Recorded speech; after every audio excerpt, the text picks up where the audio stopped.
হে everyone, আসসালামু আলাইকুম। আশা করি আপনারা সবাই ভালো আছেন। তো দেখতে পাচ্ছেন এখানে মুরগি কাটাকুটি হচ্ছে, কারণ আমার বড় ভাইয়েরা টাকা দিয়ে মুরগি আনছে আর এনে বলতেছে আমাদেরকে বারবিকিউ বানাতে।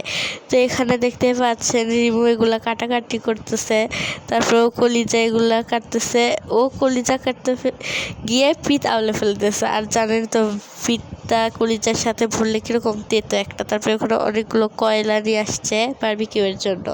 তারপরে এখানে এগুলো কাটাকাটি করতেছে পাখায়, তার গলায়। এগুলোতে আমরা অন্য আরেকদিন পোলা রান্না করে খাবো, তো এই জন্য ও কাটে থুচ্ছে। আর দেখতে পাচ্ছেন এগুলো পিস বড় বড় দেখে মশলা ঢোকানোর জন্য একটু করে কেটে দিচ্ছে।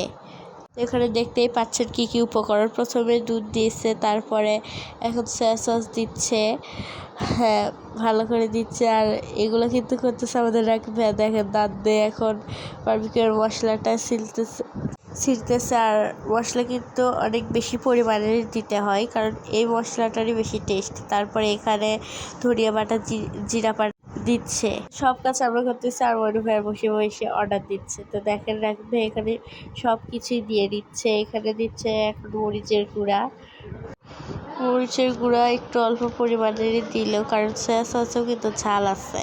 আর এখানে লেবু চিপে দিচ্ছে আমার আব্বু। আর রাকিব ভাইয়ার লেবু কিন্তু অনেকগুলাই দিচ্ছে আর কি।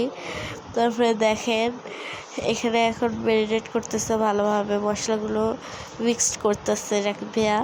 তো দেখতে পাচ্ছি এগুলো এখন মিক্সড করা হয়ে গেলে এখন আবার সরিষার তেল দিচ্ছে। তারপরে এখন মুরগির পিসগুলো দিয়ে দিচ্ছে, আর ভালো করে এটা ম্যারিনেট করে রেখে দেবো আমরা এখন। তো বাই বাই, আল্লাহ হাফেজ।